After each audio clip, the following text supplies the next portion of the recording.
I Love Mortgage Brokering, episode 26. The only podcast for brokers by brokers. I Love Mortgage Brokering will inspire you to up your mortgage business. Join your host, Scott Peckford. Hi, Broker Nation. I am thrilled to introduce our guest today. Rob Regan-Pollock is the #1 mortgage broker with Invis in Western Canada. He's been a broker for 20 years and absolutely rocks his mortgage business. I am stoked about this interview today. Rob, are you ready to rock? I am ready to rock. Cool. So I always like to start by asking you to just tell us a little bit about yourself and your business. All right. Well, I've been in the business for 20 years. I have a background in aviation, so that aviation background really helped me from a standard operating procedure perspective. So over the last 20 years, I started out as a sole practitioner and then used systems that I learned in aviation to basically systemize a business. And we're now 11 people. And really excited about the team and how well we're continuing to grow and develop our business. So what did you do in aviation? Oh, I was an airline pilot for Canadian Regional Airlines. Oh, okay. And did you guys have like flight checklists and stuff that you used? You got it. It's all, the thing about aviation is it's terribly unforgiving. So, the takeoff is optional, but the landing is mandatory. So they make sure that regardless of the day or the conditions, you have a set checklist and process that you follow. So right. You learn that right from ground school and breaking down the systems of the airplane to operational contingencies, things going wrong. Everything has a checklist. So that was actually perfect training for getting involved in mortgage brokering. So do you have I have to ask this, but do you have that sort of built into your business now?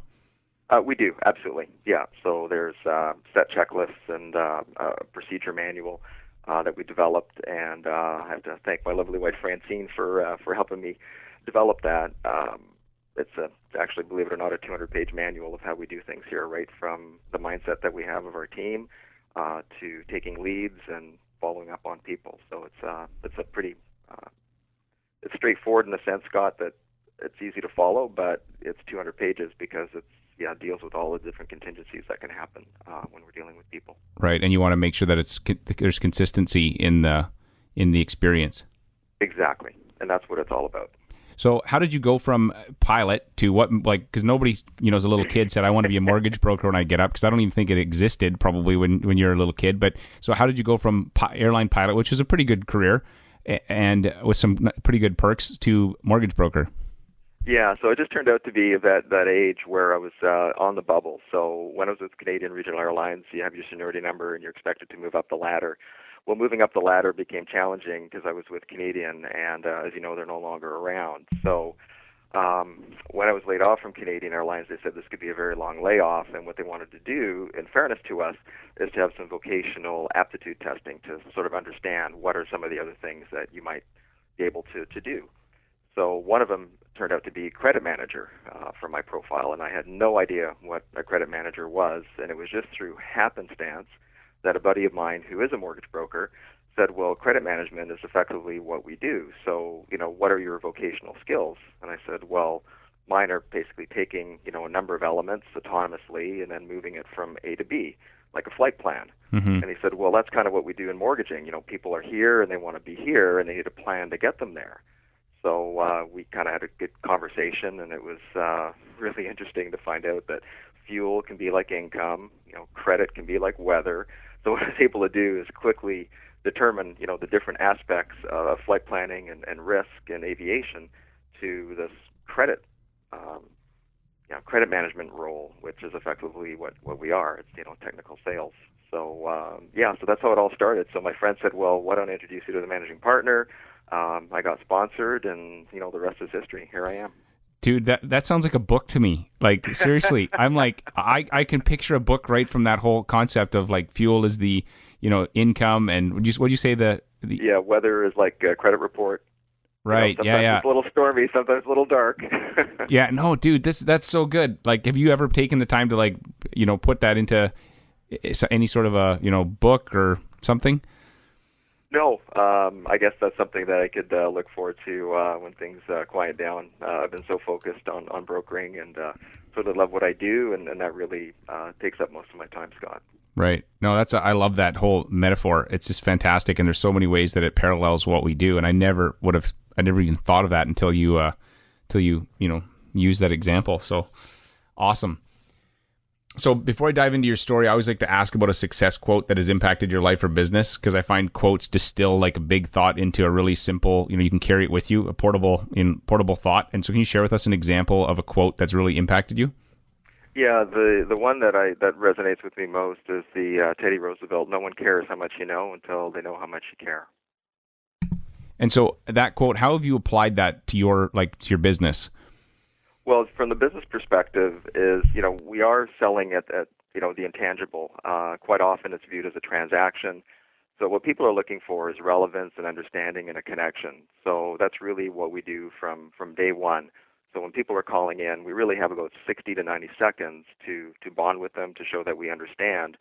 But so this is kind of like a bonding exercise. So applying that quote of "no one cares how much you know," we know as mortgage professionals that we know the inside, the ins and outs, and we're capable of helping these people. But what we need to do is to really show them how much we care. We listen to their story. We understand where they are. So it's really establishing that communication and that connection that is critical within the first 60 to 90 seconds of meeting people. Right. And so can you give me like a little snippet of what that looks like? So if I'm a client or a new referral that gets sent to you, you've got your 200 pages. There must be a page or two on that intro. What does that look like? Yeah, so, off the top of my head, so somebody calls, we like to find out how they learned about us, what did the people say about us, that we'd be thanking them, following up with those people to thank them, that we do work on a referral basis. As an established company, that's really how our business grows, so we're thrilled that they contacted us. We find out where they are in the process. We never take anything for granted, so it's a lot of rapport building and understanding, where they are in the process and what we can do to assist them from this point forward. So it starts at a high level, 40,000 feet, and then we distill it down. So usually the first conversation is 15 or 20 minutes, and it's all about getting to understand who these people are, how they refer to us, where are they in the process, and identifying ways that we can add value and make this transaction collaborative and meaningful for them. Right. And then so who follows up with the person who referred, and when does that happen? Like, so, this person say I call in and somebody told me to call you, like who would contact me to say, hey, that they've been introduced? Yeah, so that depends on, two things. So the short answer is 24 to 48 hours, the referral source is thanked. We send actually a handwritten card with a little Starbucks gift certificate or Tim Hortons, depending where they are. And as a way of saying thank you, we want to reward referral behavior as quickly as possible. So the referral appreciation card goes out right away. The person who calls, it can be the advisor who is actually looking after it. But there's some key referral sources that I would be the person that I would actually phone, because the relationship is more so with me, and it was established a long time ago. So that's another system. So we track every lead that comes into the firm. So we know whether they're from a past client, a real estate agent, a financial planner, a business-to-business contact. So it's all systemized. So the administrators know where to direct the person to thank the referral source, whether it goes to the advisor, whether it goes to me. Right, and that's one of those things you talked about earlier in your flight plan, having, what did you call them? Not deviations or? Oh, contingencies. Checklists and contingency checklists, exactly. Right. So, and it comes in, if it's the certain referral source, then it's, this is Rob's call to make. Other times it might be someone else. That's cool. Well, thank you for sharing that, because I like to ask these things because it helps me see how you think, and then it helps me improve in my business, and also other people listening will be like, hey, yeah, maybe I need to tighten up my process a bit. Happy to share. That's cool. So, I always also find failure has been, I've definitely, as a mortgage broker and entrepreneur, I failed at things, and looking back, there's always a lesson in it. And so can you share an example of something that maybe you failed at that didn't work out the way you were hoping, but looking back there was a lesson? Yeah, absolutely. It's actually a really good question, because, after you've been established in business for a while, you think that you've seen everything, and you're always surprised by something that jumps up and bites you in the butt. And I had a placement on the island. It was a residential placement. It was 10 acres, but this 10 acres was destined for redevelopment. It was in a small community, and everything we did by the book. It was, appraisals and, the current value. So I had some investors come in to assist this developer in acquiring the land, on a residential basis. And then, the whole exit strategy was the rezoning. I even spoke to the municipality and to the planning department that said, oh yeah, that's slated for redevelopment, and we understand that the person now is getting their preliminary layout approval all set up, and we'll approve the PLA. So everything looked like it was golden. And then there was a change in the political structure of that town. Basically, an election happened. And the whole idea now was that this 10 acres was best served as a park and no longer for redevelopment. So all of a sudden, my exit strategy for this particular loan was gone, even though everything made sense, everything appraised. Basically, Scott, there's marketing risk, there's developing risk. I mean, we're all aware of the the pros and cons and the risks of looking at development sites. Mm-hmm. But I never thought that political risk could kill a deal, and that's exactly what happened. So the person, the developer who bought the land, actually went bankrupt because he put everything into that, and the inability to develop it could not maintain the payments. So my investors actually wound up having to foreclose on it. So they still own the land.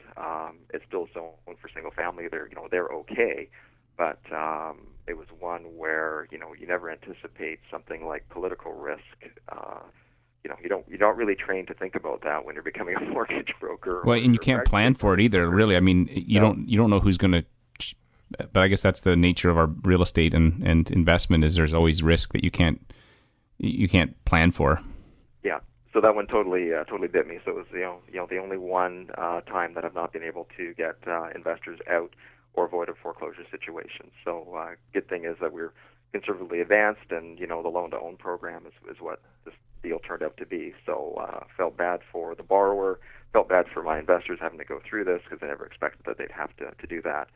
So so small communities, the caveat there is watch out for political risk, because political risk can change the flavor of a deal in a heartbeat, and we never really think about that. So you said something that was interesting, the loan-to-own program. So what is that?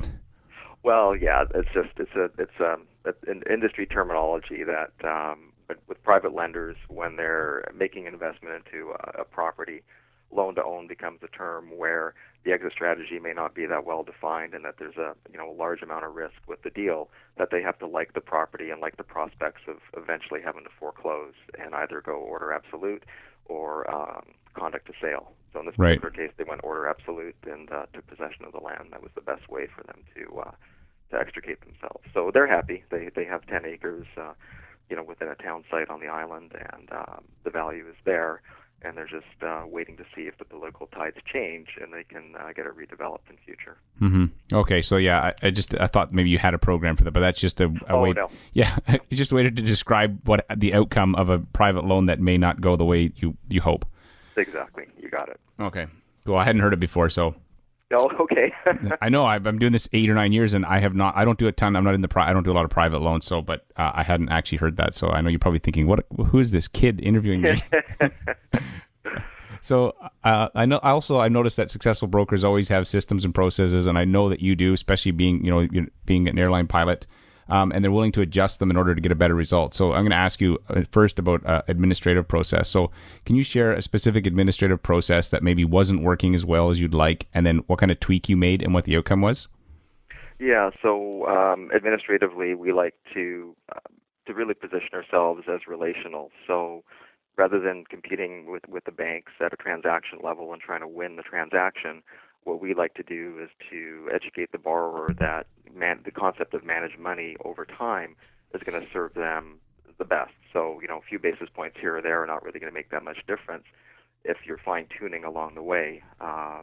So what we do, or what we were doing, is that we were actually inviting clients to stay connected with us on social media post-transaction. So that was one of our post-transaction follow-up systems, was sending this email out, inviting them to connect and to follow.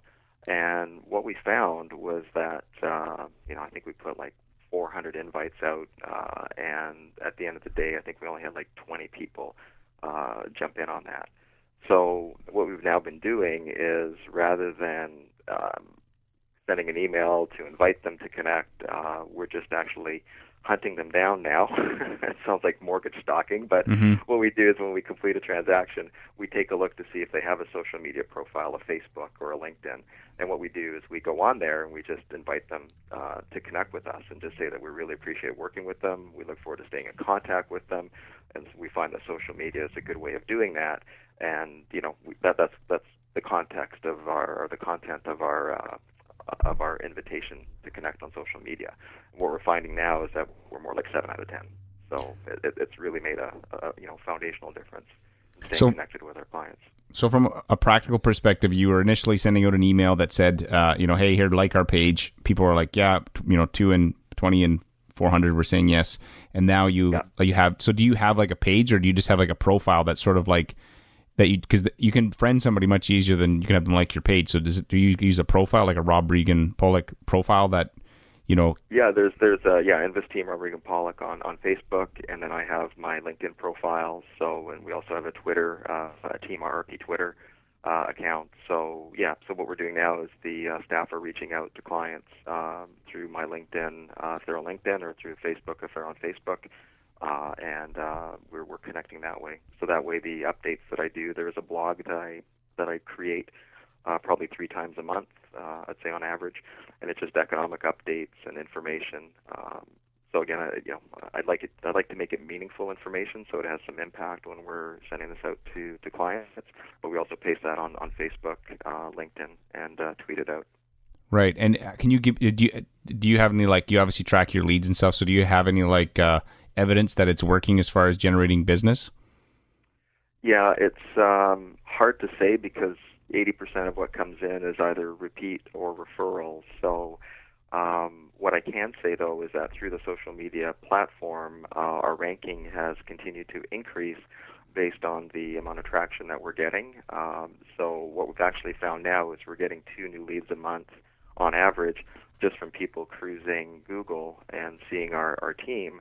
And they're in the neighborhood here. So, we've had a few walk-ins, whether they be medical professionals, because we're in the medical district here, or business owners that have basically just come up to our office and asked to see us, saying that they saw us on Google, read our reviews, saw the information, our website, our blog, and felt like they wanted to work with us.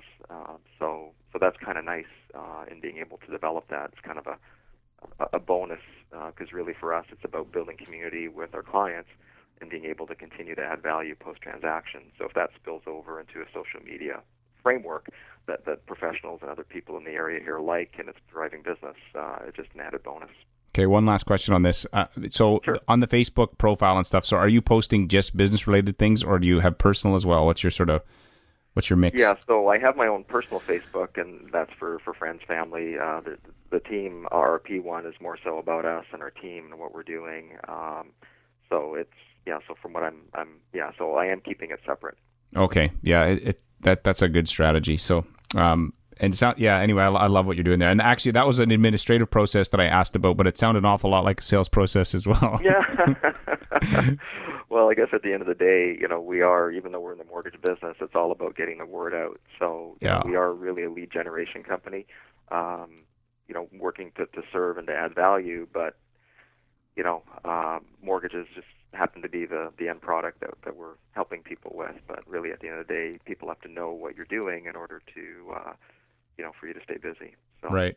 So Okay. It's a sales process, really. So the next question is very similar to this. So same thing. Successful brokers have sales processes in place, and they're willing to adjust them if it's not working as well. So can you share an example of maybe a sales process? It can either be before the client, before or after or during, but a process that wasn't working and an adjustment you made and what the outcome was?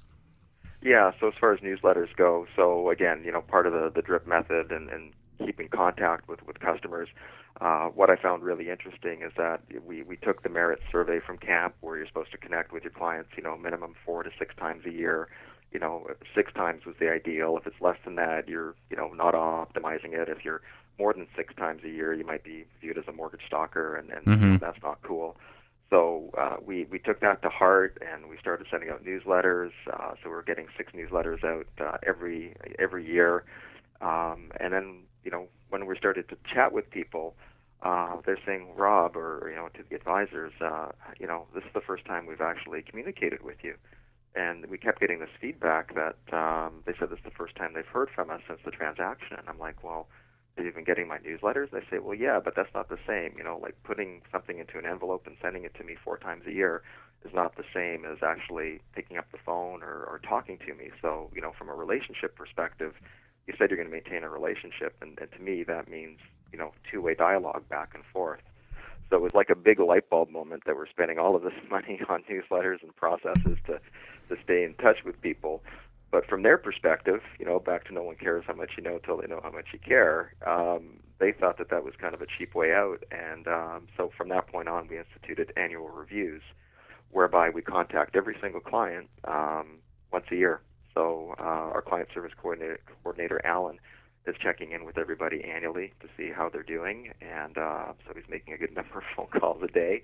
But from that, we're finding out that people are changing careers, they're planning to buy real estate, they need room to grow.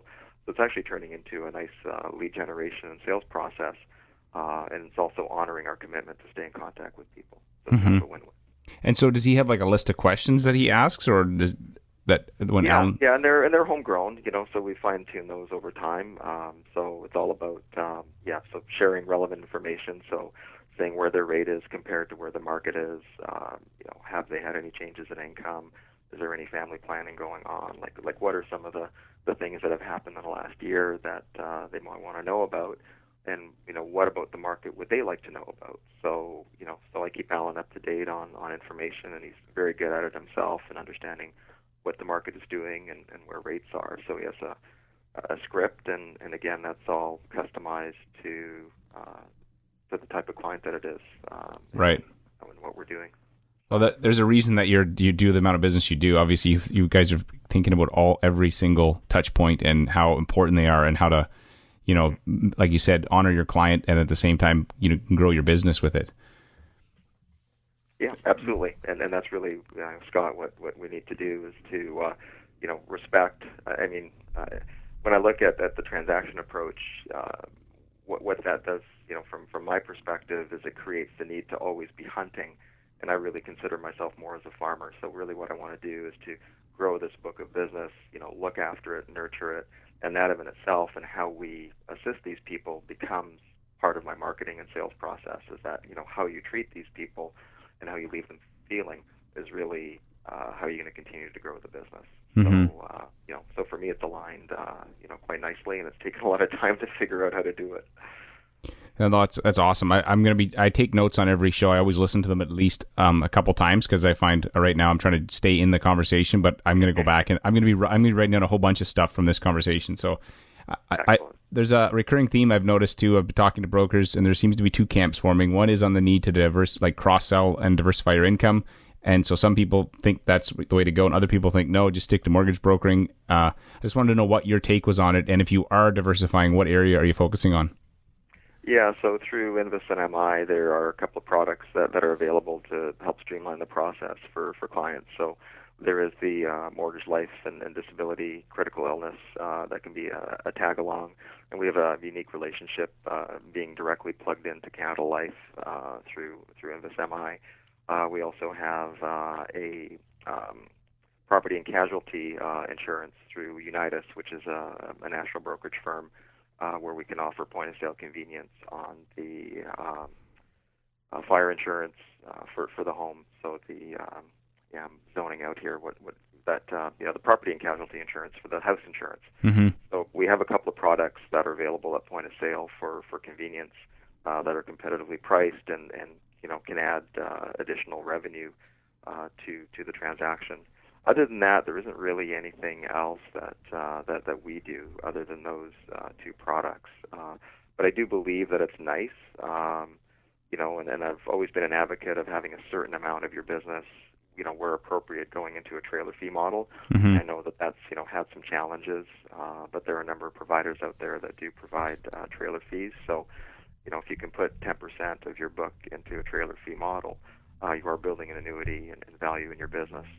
And that's where the life insurance and the house insurance also comes in. So mm-hmm. those are products that do have recurring annuities to them. And can just help in building value in the business. Right. No, that's fantastic. So another thing I've been noticing too is that a lot of successful brokers, like, how do you stay sharp? Do you have like, because obviously you've been doing it a long time and you're constantly improving your business, but do you have like a mastermind group? Do you have like, who helps you stay sharp?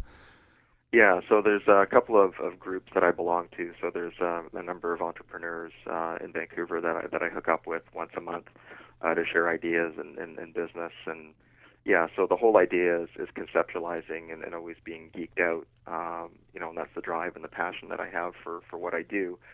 So, that comes down to looking at fellow people. The community I have as well within the group of our company here are also good. We call it the Brain Trust. So with the other advisors, they keep me sharp as well. And I find as a team leader, I have a bit more time on my hands because really, my responsibility is developing business for the firm and spending time and looking at new opportunities. So I find that I am spending time, reading some of the headlines, some of the industry journals, working with some of my team, looking outside at other business owners here in Vancouver to stay sharp. So I think it's more so an attitude, Scott, that, the attitude is that you're always a student of this game because everything is always changing. And, in the last couple of years, it's been funny how I've sat around the table with, some top producers that you and I both know, and we're looking at each other saying, one of the things that we prided ourselves on was being able to have this pattern recognition established through years of practice where, okay, here's the pattern, we know through the Rolodex in our head, this is where this is going to go. And we kind of had to relearn and adapt all of that in the last few years because everything has changed so significantly. The basics of credit are still there, but, how they're applied and what you used to be able to do versus what you can do now is different. So that to me has, been a huge amount of time in staying on top of my game that way. Right. Okay. That's awesome. So now I'm going to move to the rapid fire questions. So these you can answer with a little shorter answers if you like. So what is the number one thing holding back most mortgage brokers from being successful? I'd say technical knowledge and the ability to work hard because this business is way harder than, it's simple what we do, but it's not easy. Right. And what one thing or habit do you think has made you successful?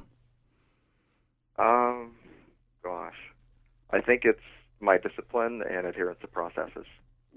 Right, yeah. And do you have an internet resource or software program you use to make your business more successful?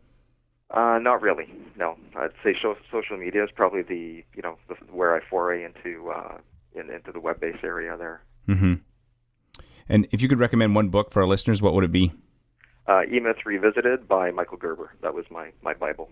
Yeah, that's a great book. And where do you think our industry's headed? Where's the opportunity?